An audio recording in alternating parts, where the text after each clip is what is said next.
할렐루야. 네, 서로 축복하십니다. 감사합니다. 고맙습니다. 사랑합니다. 행복합니다. 오늘이 무슨 날이죠? 현충일입니다. 이 현충일을 영어로 메모리얼 데이 그럽니다.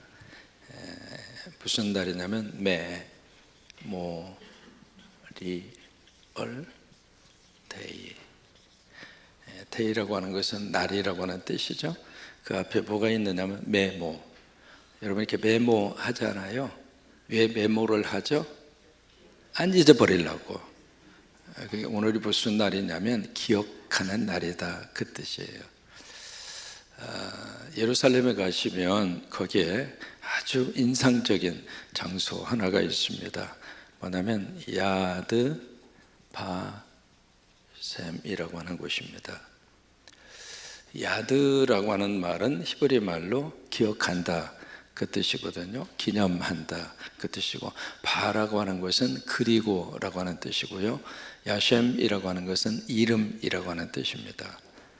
그러니까 이 단어의 뜻이 야드 바셈, 이름을 기억한다 그 말이에요.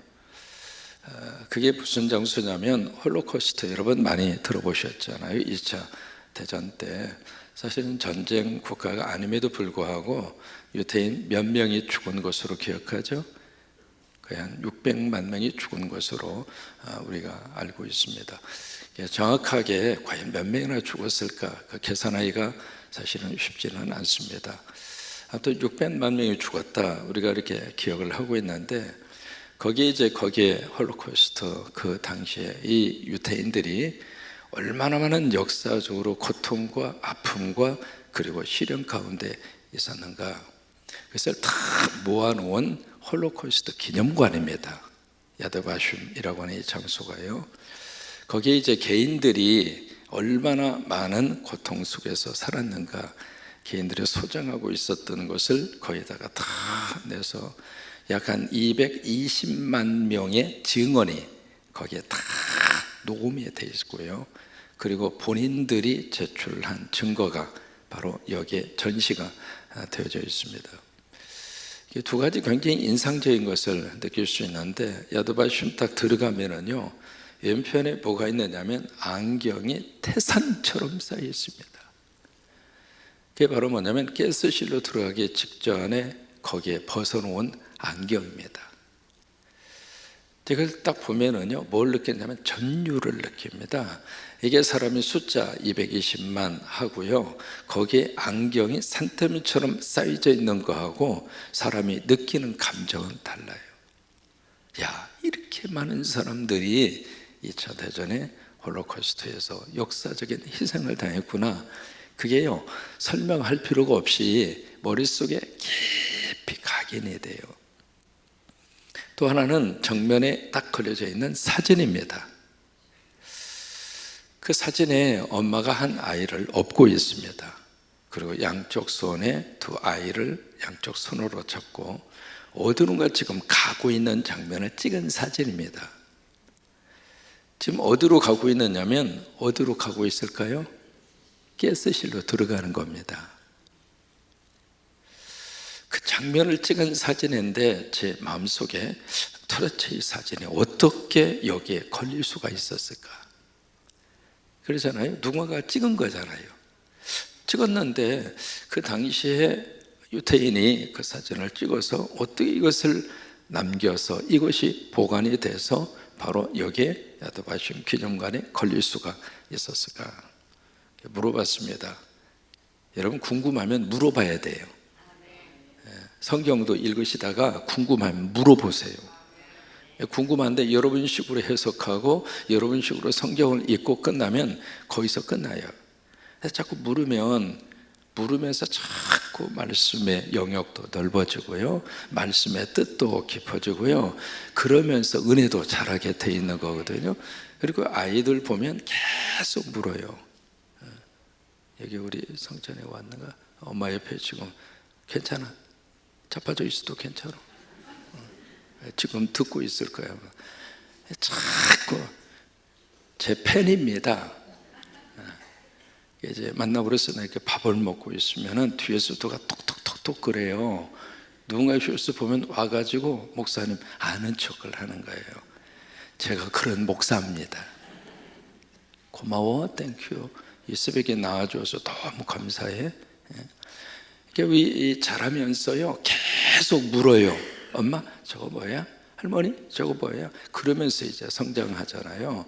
나도 이제 물었어요. 도대체 저 사진이 어떻게 누가 찍어서 여기까지 보관이 될 수가 있었느냐. 이게 뭐라 그런 줄 알아요? 누군가가 찍은 거예요. 찍어서 옛날에는 다 필름이 있잖아요. 그 필름을 해서 보관하고 있다가 가스실로 들어가면서 그 필름을 그 다음 사람에게 전해준 거예요. 그래서 그 사람이 또 가지고 있다가 가스실로 들어가면서 그 다음 사람한테 전해주고, 그 무슨 말을 하느냐면 이 세상 유대인들을 다 죽여도 완전히 다 죽을 수는 없을 것이다. 누군가는 살아남을 것이다. 그렇다면 그를 통해서 역사의 한 장면을 후손들에게 알려주자.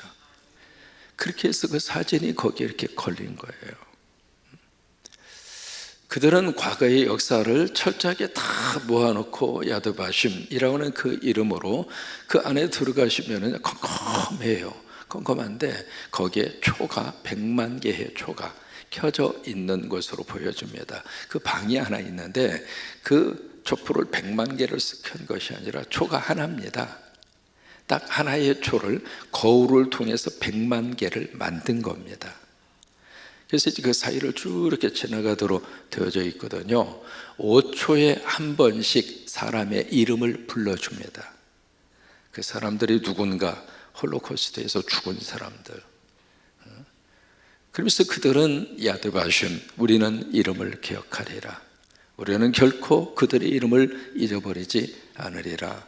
그래서 그 기념관을 만들어 놓고, 사람이 처음에 들어갈 때는 들뜬 마음으로 들어가요. 나올 때는 다 눈에 뭔가 촉촉히 적셔져 가지고 옵니다. 여러분, 신채호라고 하는 역사학자가 그런 말을 했다고 그러죠. 과거의 역사를 잃은 민족은 미래가 없다. 우리가 현충일에 빨간 날이니까 재밌게 놀아요. 그러나 기억하고 놀자 이 말이죠. 아멘이죠? 그런 오늘 하루가 될 수 있게 되기를 바랍니다. 오늘 이제 모세에 대한 믿음을 성경이 계속 이어갑니다. 왜 히브리서 11장을 줬을까? 믿음이 지금 흔들리고 있어요. 신앙생활 잘 하다가 어려움이 있으니까 자꾸 과거로 돌아가려고 그래요. 그들이 누구냐면 히브리 사람들이에요. 유대인들이에요. 그래서 그들을 딱 놓고 왜 믿음의 자리에서 떠나려고 하느냐? 우리의 역사 속에서 우리의 믿음의 선조들은 어떻게 신앙생활을 했는가? 다시 한번 우리가 기억하자. 그 잊어버리지 말자. 그리고 우리가 이 믿음의 자리에 끝까지 지켜가자. 여러분이 믿음의 자리를 계속 지켜가시기를 축복합니다. 나도 믿음의 자리를 지키고, 자녀들도 믿음의 자리를 지키고, 할아버지도 믿음의 자리를 지켰고, 아버지도 믿음의 자리를 지키고, 자녀들도 믿음의 자리를 지키고. 그래서 부모된 우리들이 자녀들을 딱 놓고, 아들아, 딸아, 잘 들어. 내가 이 교회 평생 섬겼어. 내가 이 교회 섬기고 예배드리고 나 하나님을 섬기면서 어려운 고난의 시절을 견디고 이기고 여기까지 왔고, 너희들 뒷바라지하고 기르면서 힘들고 어려울 때마다 난 여기에 엎드려 눈물로 기도하고 다시 힘을 얻었고 살아갈 용기를 얻었고, 그리고 여기까지 오면서 너희들을 위해서 애썼어. 그러니 한 가지 소원이 있다. 너도 이 교회를 그렇게 섬겨다오. 아멘 좀 해주시면 얼마나 좋을까요? 그런 거예요. 그러니까 믿음의 역사가 내대로 끝나지 않고 계속해서 믿음의 역사가 깊어질수록 하나님께서 우리 가정을 더 귀하게 든든하게 하나님이 쓰시게 될 줄로 믿습니다. 그래서 흔들리는 이 히브리, 이 믿음의 사람들에게 우리 역사를 한번 펼쳐보자. 우리 신앙의 선배들은 어떻게 믿음으로 살아왔는가?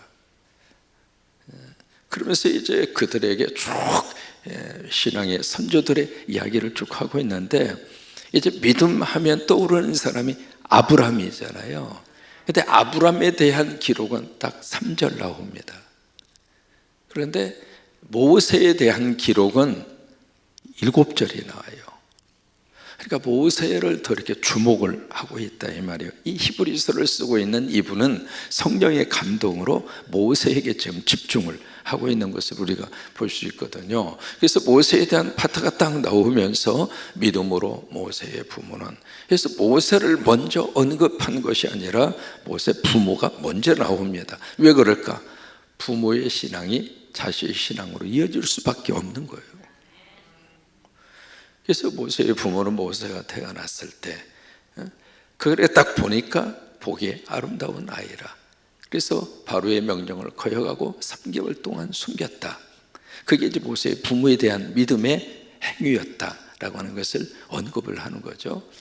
그 다음에 거기서 자라나서 이 모세가 장성해서 철이 들어서 어른이 돼서 판단력이 있을 만한 나이가 됐을 때 이 모세는 어떻게 했는가? 이 모세는 바로의 공주의 아들이라 칭함을 거절했다. 그리고 하나님의 백성과 함께,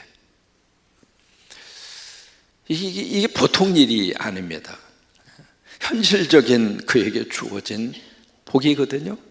그것을 거절하고 오히려 하나님의 백성들과 함께 고난의 길을 선택을 하고, 그리고 그리스도를 위해서 수모당하는 것을 오히려 더 좋아하고, 이 모든 믿음의 행위 속에는 바로 뭐가 있었는가? 모세가 하나님이 허락해 주실 그 상을 바라보았기 때문이다. 여러분, 이 새벽에 하나님이 주시는 상을 바라보아야 새벽의 영성을 지켜가는 거예요. 한두 번 지킬 수는 있습니다.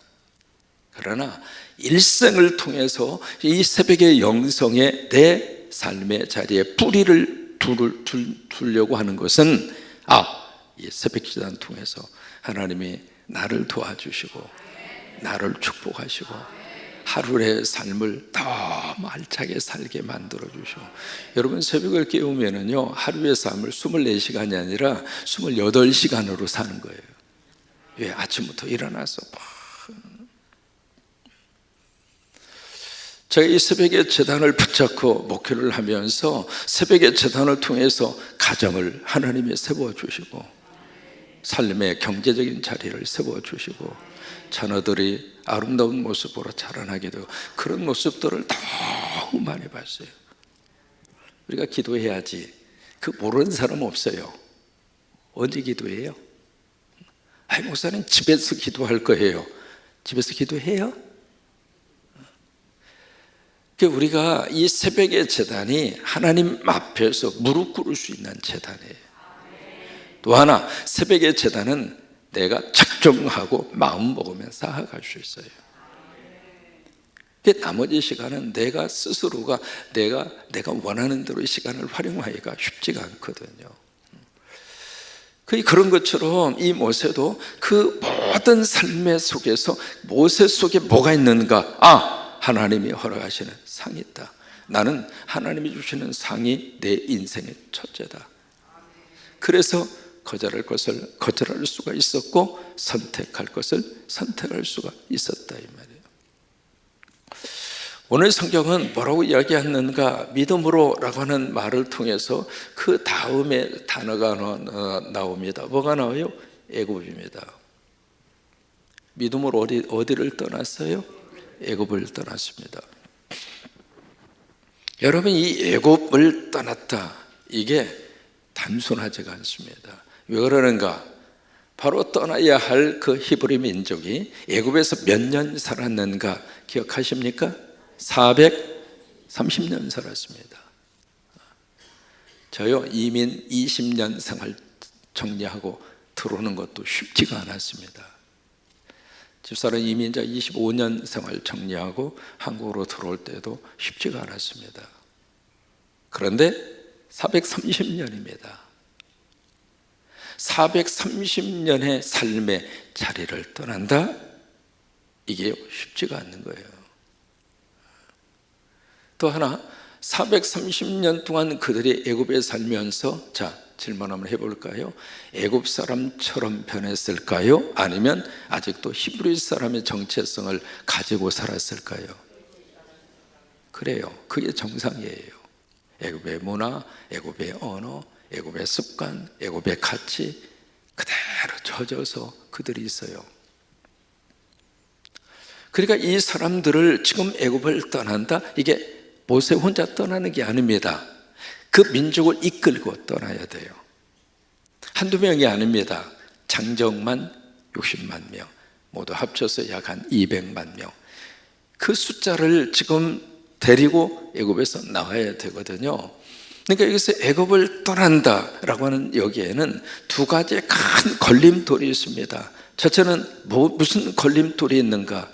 애굽의 최고의 통치자 바로. 그렇지 않겠어요? 여러분 200만 명이면 노동력, 그 노동력이 엄청난 겁니다. 공짜로 부려먹는 노동력 200만 명이 오늘날 갑자기 쑥 빠져나간다? 나라가 완전히 경제적으로 휘청거리는 거예요. 그 공짜 노동력을 누가 그것을 내보내 줄 수 있어요? 그러니까 이 애굽을 떠나는 데 있어서의 가장 큰 걸림돌은 바로 그 바로예요. 바로예요. 이게 가장 큰 걸림돌이에요. 두 번째로 누가 지금 가장 큰 걸림돌인가? 그 땅에 살고 있는 히브리 사람들, 다시 말해 같은 동족, 데리고 나와야 할 이스라엘 백성, 그들이 두 번째 가장 큰 걸림돌이에요. 왜? 여러분 같으면 나오겠습니까? 노예라고 그래도 지금 안정된 생활을 하고 있는데 그 급격한 환경의 변화를 주면서 어느 날 갑자기 나가자 우하고 나올 수 있겠습니까? 가장 큰 걸림돌이 그들이에요. 그러니까 모세 입장으로서는 애굽을 떠나는 네가 이 일에 리더십을 발휘해서 지도자가 돼서 이 일을 해라. 그 제안을 딱 받았을 때 모세가 아멘 할렐루야 그렇게 했습니까? 5번이나 하나님과 치열한 갈등을 겪습니다. 내가 누군데가요? 전라도 말로 내가 뭐 땀시갑니까? 거시기하게? 거시기 한 데서 거시기하게 거시기하라고 거시기 한다니 거시기 하라는 말이에요? 거시기? 내가 누군데가요? 또 모세가 하나님 앞에 막 그렇게 대항하는 것처럼 보입니다만은 나 하나님의 이름도 모르는데 누가 보는지도 모르는데 뭐하러 가서 뭐하라고 합니까? 설령 내가 간다 하더라도 이스라엘 백성들이 내 말 들어줄 거나 같아요. 아이고 꿈깨요 꿈깨. 난 이미 40년 전에 애굽의 바로의 공주의 아들이었던 사람이었지만 지금은요 시내산에 지팡이나 짚고 양이나 치고 있는 80이 된 노인이야 노인. 근데 누가 내 말을 들어? 그러면서 계속 그러다가 나중에 뭐라고 그래요? 그러면은요 하나님 내가요 말이 어눌해요. 말주변 없는데 어떻게 가서 그들을 설득해서 데리고 와요? 마지막에 뭐라고 그래요? 아이고 하나님 저는 제껴놓고 보낼 만한 사람 보내세요. 참 여기서 제가 뭘 느끼냐면 하나님 참 인간성 좋으시다. 우리 같으면 가만히 있겠습니까? 야 이놈아 가라면 가지 말이 그렇게 많아 이놈아 내가 하나님이야 이놈아 내가 대책 없이 너 보고 가라고 그럴 것 같아? 썩 빨리 가 이놈아 맞고 갈래? 어디 터지고 갈래? 그냥 갈래 이놈아 그러면서 그럴 것 같은데 끝까지 모세와 이 문제를 풀어가요. 결국 모세가 갔어요. 가서 딱 부딪혀 보니까 아니나 다를까 계속 문제가 생기잖아요. 어쨌든 그 과정을 통해서 애굽을 지금 떠나게 되는데 지금 오늘 성경은 이 히브리서는 그 모세의 출애굽의 과정 속에서 뭘 지금 말씀하고 있는가? 자, 오늘 본문의 말씀 같이 한번 들어가서 다시 보겠습니다. 27절이죠. 시작. 믿음으로 애굽을 떠나 왕의 노함을 무서워하지 아니하고 자 왕의 노함, 이 왕이 누구냐면 바로라 이 말이에요.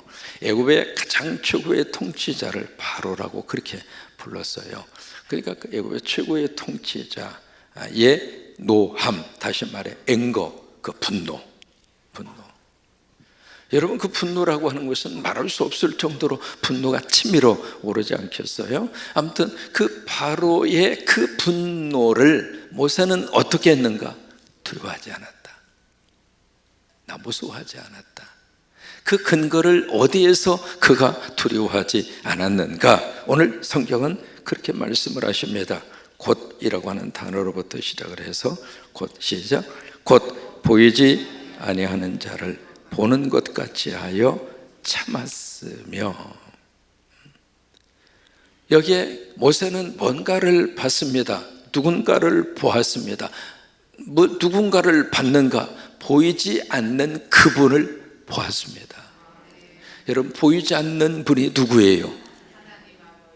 바로 떠오르시죠? 모세는 하나님을 보았습니다. 다시 말해 하나님을 경험했습니다. 하나님을 붙잡고 살았습니다. 보이지 않는 하나님을 믿었습니다. 그래서 그 믿음이 모세에게 실상이 됐고 믿음이 모세에게 증거가 됐습니다. 그렇기 때문에 모세는 참을 수가 있었습니다. 이게 출애굽의 마지막 과정에서 재앙을 계속 쏟아부어요. 몇 가지 재앙이죠? 10가지 재앙이에요. 가장 첫 번째 재앙이 무슨 재앙이었죠? 피의 재앙이에요. 피로부터 시작해서 피, 깨구리도 나옵니다. 메뚜기도 나오고요, 흑암도 나오고요, 전염병도 나오고요, 그 다음에 우박도 쏟아지고요. 그래서 10가지의 재앙이 쭉 그렇게 이루어집니다. 마지막 재앙이 무슨 재앙이었죠? 장자를 치는 재앙입니다. 초태생입니다. 그것은 남자고 사람이든 짐승이든 처음 난 것을 다 죽이는 그 사건이 일어나게 됩니다. 그러면 왜 10가지의 재앙을 지금 그들에게 하나씩 연차적으로 그들에게 지금 보여주고 있을까? 왜 그랬을까? 430년간 살다가 보니까 거기에 살고 있었던 이 히브리 사람들이 하나님을 다 잊어버렸어. 하나님이 누군가를 몰라. 하나님이 어떤 분이라고 하는 것을 그들에게 교육시키는 거예요. 그게 우리가 믿고 가야 할 그분이 이런 분이다. 그냥 막연한 그런 추상적인 이렇게 지어낸 스토리 속에서 나오는 주인공 그 하나님이 아니라, 이 하나님은 우리가 지금 보이지는 않지만 살아서 역사하시는 분이고, 이 하나님은 능력 있는 분이고, 이 하나님이 이 세상의 모든 것을 주관하시는 분이다. 그러니 우리가 그 하나님을 믿고 하나님을 중심으로 우리가 새로운 삶을 살자. 그러기 위해서는 애굽을 떠나야 한다. 그래서 그들에게 현장 학습을 시켜주는 거예요. 하나님이 어떤 분인가? 두 번째, 하나님의 능력이 어떤가라고 하는 것을 그들에게 확인시켜주는 거예요. 갑자기 메뚜기 있다가 오지를 않나, 개구리 있다가 침상을 점령을 하지를 않나, 악성 종기가 나서 막 고통 가운데 있지를 않나. 그러다가 또 모세가 한마디 탁 하니까 메뚜기가 다 사라져버리고, 그 흑암이 한순간에 다 사라져버리고, 세상에 이런 일이 어떻게 있을 수 있는가 봤더니 하나님의 능력이구나. 그것을 하나하나 그들이 경험해 가는 거예요. 또 하나, 이 애굽이라는 이 땅이 바로의 절대적인 권한 하에 통치를 받고 있지만은 그 바로도 하나님 아래에 있는 사람이다. 왕이라 할지라도 그 왕 훅 불면 사라질 사람이다. 우리의 절대자는 하나님이시다. 그래서 이제 하나님을 쭉 그들로 하여금 알게 하고, 마지막 결정타가 바로 뭐냐면 생명은 하나님이 잡고 있다. 죽이시는 분도 살리시는 분도 하나님이시다. 그걸 보여주기 위해서 10번째 재앙을 그들에게 쏟아 부은 거잖아요. 결국 이 모든 사건을 통해서 모세도 그러고 이스라엘 백성들도 그러고 하나님께 계속 주목하도록, 믿음은 하나님에게 주목하는 거예요. 교회 나오셔서 보이지 않는 하나님, 그러나 그 하나님이 살아계시고 그 하나님이 나와 함께 하시고 그 하나님 우리 아버지가 되시고 그 하나님 믿고 사는 것이 믿음이에요. 아멘입니까? 그래서 히브리서 11장은 믿음으로 라고나 이 단어를 통해서 흔들리는 그들에게 더 이상 흔들리지 말고, 여러분 한번 성광교회 왔으면 그냥 여기 계속 계셔. 비행기 타고 이민 떠나지 않는 한 그냥 이 교회 출석하라고. 그냥 마음에 들면 출석하다가 마음에 안 들면 또 안 나오다가, 마음에 드는 사람 몇 명이나 돼요. 여러분도 여러분 자신에 대해서 마음이 있어 없어? 마음 안 들 때 있어요 없어요? 안 들 때도 있지. 또 어떻게 맨날 참목사가 여러분 마음에 들겠어? 들 때도 있고 안 들 때도 있고 그런 거지. 그러나 중요한 것은 하나님을 의지하고 믿음의 자리를 가득하지 달려야 돼. 그게 믿음의 아름다운 은혜이고 아름다운 축복이라고 하는 거예요. 믿음으로 모세는 애굽을 떠납니다. 그때 그에게 가장 큰 걸림돌이었던 바로 그 왕의 노함을 두려워하지 않고, 그는 뭘 보고 살았는가? 보이지 않는 하나님을 보고. 그래요. 보이는 바로의 왕의 권세보다 보이지 않지만 그 하나님의 능력과 하나님의 역사하심을 보고 모세는 참고 또 참고 인내하며 출애굽의 역사를 일구지 않았는가? 우리도 믿음의 삶의 자리에서 보이지 않는 그 하나님을 꽉 믿고 의지하고 흔들릴 때는 있어도 뿌리째 뽑히지 말고 끝까지 달려가는 여러분 모두가 되시기를 주의 이름으로 축원합니다. 오늘 현충일에 우리가 기억하면서 역사도 기억하고 우리의 하나님도 기억하고 행복한 오늘 하루가 될 수 있게 되기를 바랍니다.